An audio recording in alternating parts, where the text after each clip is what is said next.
नमस्कार, traders diary में स्वागत है आपका। मैं हूं आपके साथ आशीष चतुर्वेदी और मैं हूं अरमान नाहर। चलिए शुरुआत करते हैं संकेतों के साथ। तो सबसे पहले आप देखिए एसजीएक्स निफ्टी यहां पर किस प्रकार का रुझान देखने को मिल रहा है। फिलहाल आपकी स्क्रीन पर देखें तो 66 अंकों की बढ़त जो है आपको एसजीएक्स निफ्टी में नजर आ रही है। 18,353 के स्तर पर एसजीएक्स निफ्टी कारोबार कर रहा है। और अमेरिकन मार्केट्स की बात की जाए तो पहले फ्यूचर्स का चेक लेंगे, फिर देखेंगे कल देर रात जो है अमेरिकी बाजार में कैसा रहा है कारोबार। तो फ्यूचर्स में डाउ फ्यूचर्स तो मामूली 17 अंकों की बढ़त के साथ हरे निशान में है, लेकिन नास्डैक फ्यूचर्स यहां पर अगर आप देखें तो ज़्यादा नहीं, लेकिन 20 से 25 अंकों का दबाव यानी आधे % से भी कम की जो गिरावट है यहां पर आपको नास्डैक फ्यूचर्स में नज़र आ रही है।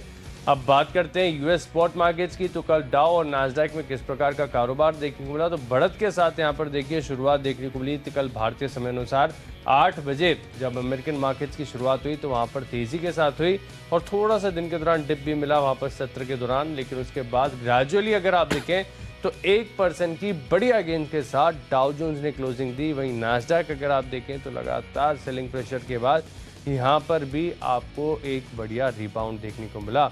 करीब आप देखिए 1.36% के गेंद जो है आपको 150 अंकों की तेजी आपको नास्डैक पर नजर आई। कमोडिटी पैक की बात करें तो कच्चे तेल यहाँ पर आप देखें कि ओपेक की तरफ से जो क्लैरिफिकेशन आया है इसके बाद एक रिबाउंड देखने को मिला।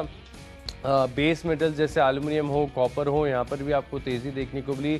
सोने चांदी में थोड़ा सा सुस्ती के साथ कारोबार देखने को मिला। तो संकेत अगर आप देखिए तो ढेर सारे हैं। बुधवार का दिन है, एक दिन बचा है मंथली एक्सपायरी के लिए, नवंबर सीरीज के अंत के लिए। तो अब देखना होगा कि किस प्रकार से बाजार में जो है आपको एक्शन देखने को मिले। तो इसी को डिकोड करते हैं, शुरुआत करते हैं। पहले हमारी जो कैटेगरी है कैश की कैटेगरी, अरमान बताइए। कैश में मैंने जो स्टॉक लिया है वो है हेरनबा इंडस्ट्रीज। अब उसका रीजन क्या है कि अगर आप ओवरऑल देखेंगे कि जब भी किसी कंपनी का उस इंडस्ट्री में किसी भी एक कंपनी का आईपीओ आता है तो उससे रिलेटेड या सेम बिजनेस वाली कंपनियां सार में मूवमेंट आता हुआ दिखता है। वो 2-3 दिन 4 दिन पहले से ही उसमें मूवमेंट आना चालू हो जाता है। तो अब एक इसी सेक्टर की एग्रोकेमिकल की अगर आप बात करेंगे, वहां पर एक कंपनी का मंडे को एक आईपीओ आने वाला है। इसका धर्माज क्रॉप गार्ड जिसका नाम है, उनका एक आईपीओ आने वाला है। और उस हिसाब से अगर कंपनी का आरएचपी देखेंगे तो कंपनी का आरएचपी में आपको 2-3 कंपनियां जो हैं स्पेशली जो है पीयर ग्रुप में दिखेगी। तो उसमें एक है हेरनबा इंडस्ट्रीज। तो आपको हेरनबा इंडस्ट्रीज पे वो आईपीओ आ रहा है, उसके चलते जो मोमेंटम दिखने वाला है उसमें, इसलिए आपको यहां पर बाय करना है। टारगेट रखना है 518 का और स्टॉप लॉस रखेंगे आप 503 का। कैश की कैटेगरी में जो स्टॉक मुझे पसंद है वो एचबीएल पावर है। पहली बार ही इसको आपको मैं ट्रेडर्स डायरी में स्टॉक बता रहा हूँ। यहाँ पर मेरी देखिए चार्ट पर तो काफ़ी लंबे समय था, क्योंकि अगर आप वीकली चार्ट पर स्विच करके देखेंगे तो एक क्लासिकल राउंडिंग बॉटम फॉर्मेशन हुआ, उसके बाद यहाँ पर ब्रेकआउट आया, स्टॉक में एक तरफा तेजी देखने को मिली। लेकिन अभी भी जिस प्रकार का टेक्निकल स्ट्रक्चर है, मैं मान रहा हूँ कि बड़े मूव यहाँ पर आपको देखने को मिल सकते हैं। और इसके पीछे कारण है कि ग्रेजुअली अगर आप देखें तो जिस प्रकार से हायर हाइज के फॉर्मेशन में एचबीएल पावर का स्टॉक चल रहा है, चार्ट्स यहाँ पर दमदार। और खास बात ये भी कि ऑल टाइम हाई के करीब का कंसोलिडेशन है। कई बार मैंने आपको बताया कि स्टॉक अगर ऑल टाइम हाई के बाद कंसोलिडेट करे, गिरे नहीं, गिरावट की कोई बड़ी दिक्कत यहाँ ना हो, तो ऐसे स्टॉक्स में आपको खरीदारी करनी चाहिए, क्योंकि जिस दिन भी ब्रेकआउट होगा बड़े मूव यहाँ पर देखने को मिल सकते हैं।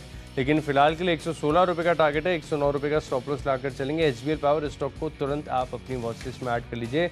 बड़ी टेक्निकल तेजी यहाँ पर मुझे नजर आ रही है, खरीदारी करके चल सकते हैं। लिस्ट को आगे बढ़ाते हैं। अगली जो हमारी कैटेगरी है वो है फ्यूचर्स की। और फ्यूचर्स में देखिए खबरों वाला स्टॉक मैंने चुना है यूपीएल। यहाँ पर फोकस करके चलिए। वैसे भी अगर आप देखें तो जब ग्लोबल ठीक ठाक हो, भारतीय बाजारों में तेजी हो, तो अधिकतर ये स्टॉक परफॉर्म कर जाता है। अब खबर ये भी आ रही है कि कनाडा की कोर्ट में एक एग्रोकेमिकल पेटेंट को लेकर इनका एक मामला चल रहा था काफ़ी लंबे समय से। ये पेटेंट का जो फैसला है कनाडा की कोर्ट में इनके पक्ष में है, और जो दूसरी कंपनी हार गई है अब उसे कहा गया कि आपने इस एग्रोकेमिकल से जितना भी मुनाफा बनाया वो सारा का सारा आपको यूपीएल को देना होगा। तो अमाउंट कितना है अभी तक किसी को पता नहीं, लेकिन सेंटिमेंटली पॉजिटिव खबर है, तो मिस नहीं करना है। 782 रुपये का टारगेट है, 770 रुपये का आप लगाइए स्टॉप लॉस। फ्यूचर्स में अगर आप मेरी कैटेगरी में इसमें देखेंगे, स्टॉक मैंने लिया है, इंटरेस्टिंग स्टॉक है, एक थोड़ा डाइसी भी है, थोड़ा आप रिस्की भी है, चंबल फर्टिलाइजर। अब उसका लेने का रीजन क्या है? अगर आप देखेंगे ओवरऑल यूरिया के दाम अगर चाइना में देखेंगे तो लगातार बढ़ रहे हैं। अगर पिछले 7 दिनों की बात करूं तो 5% बढ़े हैं, नवंबर में लगभग 9 से 10% बढ़े हैं। वहीं अगर आप सितंबर से अभी तक देखें तो 14 से 15% की बढ़ोतरी हुई है। हालांकि पर अगर आप सितंबर से अगर स्टॉक का रिएक्शन देखेंगे तो लगभग 20% नीचे गिरा हुआ है। एक और इंटरेस्टिंग चीज ये है कि अगर आपको ये लगे कि नहीं यार यूरिया पे तो प्राइसेस जो है वो हमारे कैप करीब हुई है। पर अगर आप देखेंगे चंबल फर्टिलाइजर्स या फर्टिलाइजर जो यूरिया कंपनी है जिसपे प्राइसेस कैप लगी हुई है, तो सरकार इनको सब्सिडी देती है, जितना भी जो प्राइसेस का डिफरेंस होता है उसकी सब्सिडी देती है। मिसाल के तौर पर अगर मैं बताऊं तो FY22 में अगर चंबल फर्टिलाइजर की लगभग 70% जो आय थी वो सब्सिडी के तौर पर थी। इसीलिए अब यहां पर हो सकता है आपको रिवर्सल आता हुआ दिखे, जो यूरिया के प्राइसेस जो बढ़ रहे हैं उसका यहाँ पे फायदा होते हुए दिखेगा। आपको चंबल फर्टिलाइजर का फ्यूचर खरीदना है, टारगेट रखना है 293 का और स्टॉप लॉस रखना है 285.5 का। तो यहाँ पर भी आपको फ्यूचर करके जो चंबल फर्टिलाइजर है यहाँ पर फ्यूचर में करनी खरीदारी। अरमान, ऑप्शन का भी स्टॉक बताइए। बिल्कुल, ऑप्शन में मैं ले रहा हूँ एक स्टॉक जैसे अमेरिका की तेजी का आपको डेफिनेटली फायदा होता है, क्योंकि सारी ये जो आईटी कंपनियां हैं, आईटी कंपनियों का अच्छा खासा एक्सपोजर है वहाँ पे यूएस से, और ग्लोबली अगर आप देखेंगे यूएस में अगर जब तेजी आती है तो ये आईटी कंपनियों में बढ़िया मूवमेंट देखने को मिलता है। इसलिए आपको एट द मनी का कॉल ऑप्शन खरीदना है। 3800 पे जो है उसका कॉल ऑप्शन की जो प्रीमियम है 150 की, आपको उसमें स्टॉप लॉस रखना होगा 135 का और टारगेट रखना होगा 180 का। तो यहाँ पे क्लियर कट प्ले है कि जो अमेरिका की तेजी है उसका फायदा होने वाला है। और एक और चीज हमने इंटरेस्टिंग है, पहले आपको कुछ समय पहले लिंक करके बताया था कि इन आईटी कंपनियों में जो DIIs हैं या फिर LIC ले लीजिए, वो लगातार स्टेक बढ़ा रहा है, तो वहां पर भी कन्विक्शन है, अमेरिका की तेजी का भी फायदा मिलेगा, तो डेफिनेटली आपको यहाँ पे बाय करना चाहिए। तो ऑप्शंस के माध्यम से देखिए, इंटरेस्टिंगली मेरे भी रडार पर एक आईटी स्टॉक है। ये स्टॉक लगातार मेरे रडार पर बना हुआ है, LTTS L&T टेक्नोलॉजीज। यहाँ पर देखिए फोकस बना हुआ है। पिछले गुरुवार को ये स्टॉक मैंने बताया था ऑप्शंस के माध्यम से, वहाँ से अगर आप देखें तो ऑलमोस्ट 60 से 70 रुपए की तेजी स्टॉक के अंदर ऑलरेडी आ चुकी है, लेकिन आपको अभी भी आपको देखने को मिल सकते हैं। इनफैक्ट दिसंबर सीरीज के जो ऑप्शंस है इनमें एक ही काम है कि देखिए लिक्विडिटी की अभी फिलहाल दिक्कत है। अगर आप 9-15 पर खरीदने जाएंगे तो मैं तो श्योर हूँ कि आपको जो भाव मिलेगा वो आल्गो से जो मैनिपुलेटेड भाव है वो ही मिलेगा। तो L&T टेक्नोलॉजीज एक बार अगर आप इंट्रिंसिक वैल्यू कैलकुलेट करके देखें कितनी निकल कर आ रही है, टाइम वैल्यू के हिसाब से इस ऑप्शन की वैल्यू कितनी होती है, तभी आप यहाँ पर ट्रेड करके चलें। अभी तक दिसंबर सीरीज के जो ऑप्शंस हैं इनमें लिक्विडिटी इतनी आई नहीं है, तो इसके लिए आपको थोड़ा सा कॉशियस रहना होगा।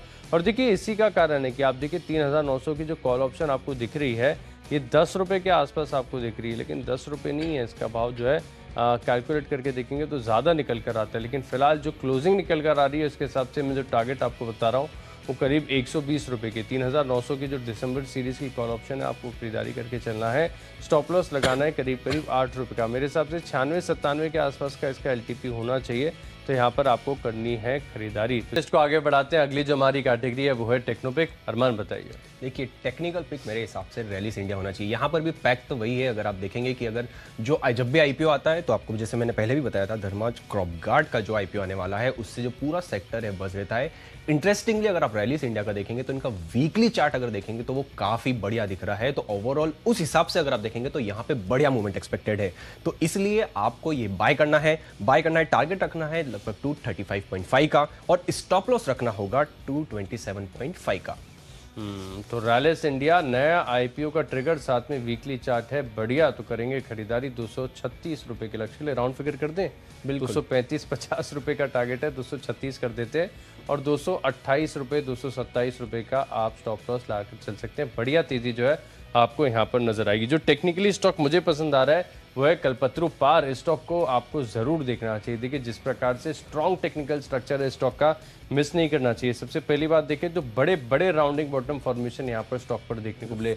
वीकली चार्ट पर भी देखें तो जिस कंसोलिडेशन से बाहर निकला है वो एक राउंडिंग बॉटम, और राउंडिंग बॉटम जो है वो इंडिकेट करता है कि स्टॉक में अक्यूमुलेशन हो रहा है। हर गिरावट पे, हर बढ़त पर जो है स्ट्रॉन्ग हैंड्स स्टॉक में लगातार खरीदारी करते चल रहे हैं, तो जिसके चलते जो स्ट्रक्चर बना हुआ है इंडिकेट कर रहा है कि बड़ी तेजी यहाँ पर आपको देखने को मिल सकती है।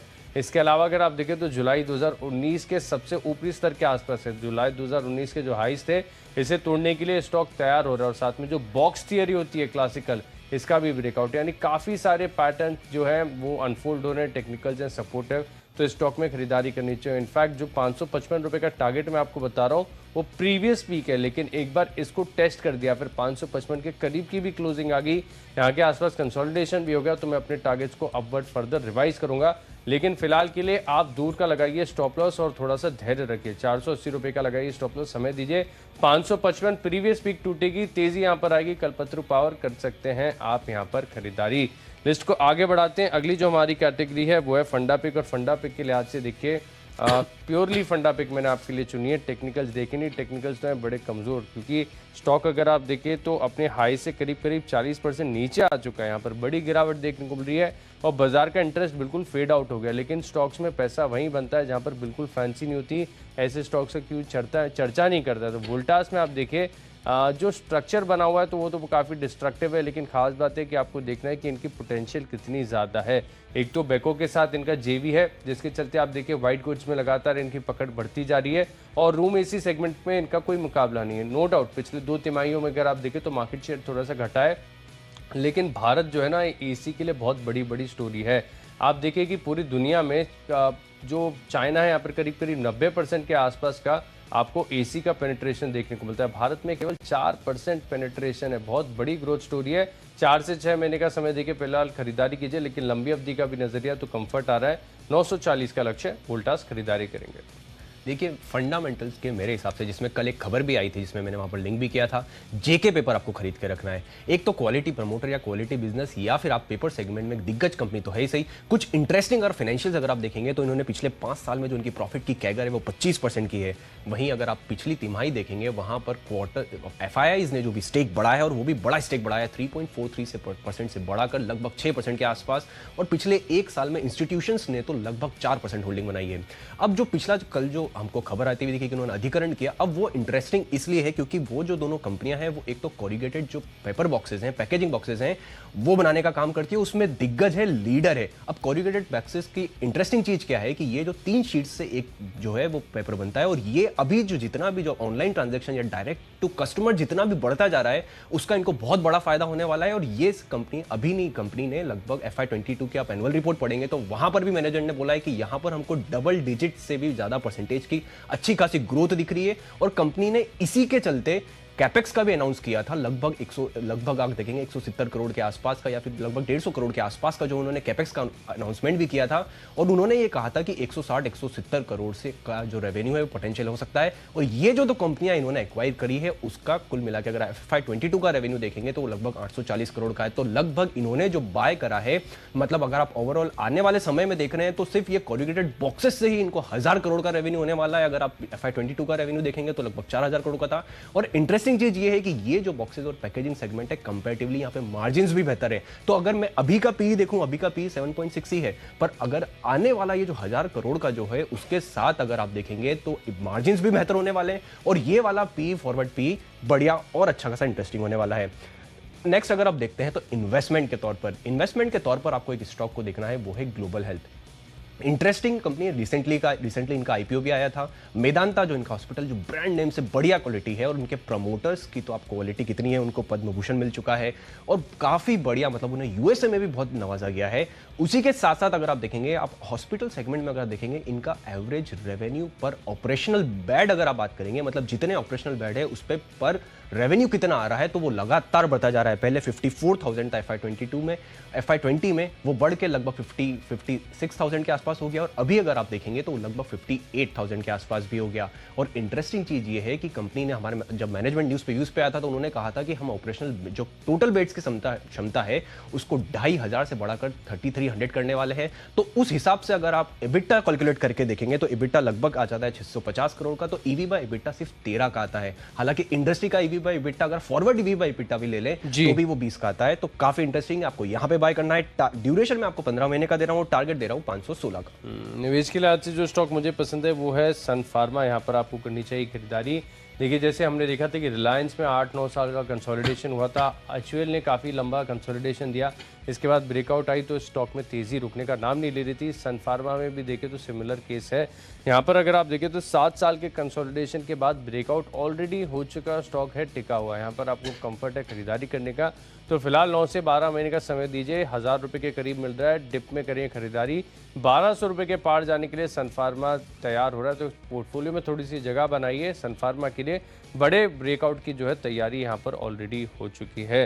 लिस्ट को आगे बढ़ाते हैं। अगली जो हमारी कैटेगरी है वो है खबरों के दम पर, और खबरों के दम पर स्टॉक मैंने चुना है, इंटरेस्टिंग सी बढ़िया उम्मीद वाली खबर आ गई है, वो है MCX के लिए। क्योंकि जो बजट में चर्चा हो रही है FM के साथ, उसमें मालूम पड़ रहा है कि CTT जो होता है, कमोडिटी ट्रांजैक्शन टैक्स, उसको 1000 रुपये से घटाकर 500 रुपये प्रति करोड़ करने की मांग जो इंडस्ट्री कर रही है।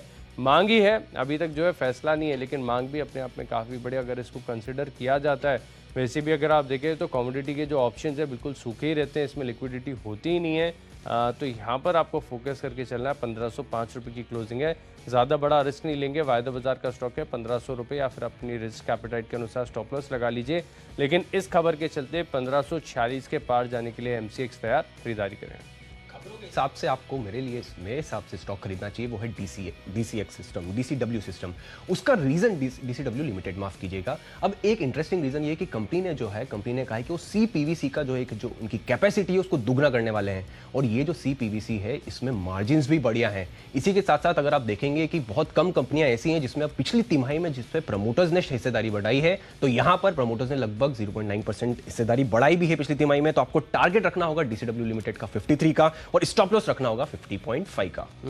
तो चलिए खबरों के लिए आज से स्टॉक तो जान लिए। बची है हमारी आखिरी कैटेगरी, बढ़ते हैं आखिरी कैटेगरी यानी माई चॉइस की तरफ। पहला स्टॉक मैंने चुना है रेडिको खैतान। ये स्टॉक कल भी आपको मैंने बताया था, और यहाँ पर फोकस बिल्कुल बनाकर चलें।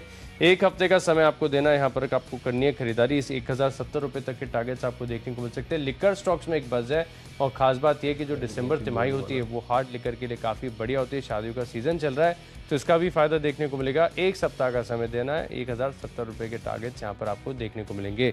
अगला स्टॉक है मेरी लिस्ट में CEAT। यहाँ पर भी देखें तो टेक्निकल स्ट्रक्चर काफ़ी बढ़िया है, जिसके चलते मैं मान रहा हूँ कि 1790 रुपये के टारगेट्स आपको देखने को मिलेंगे। 1750 रुपये का आपको लगाना है स्टॉप लॉस।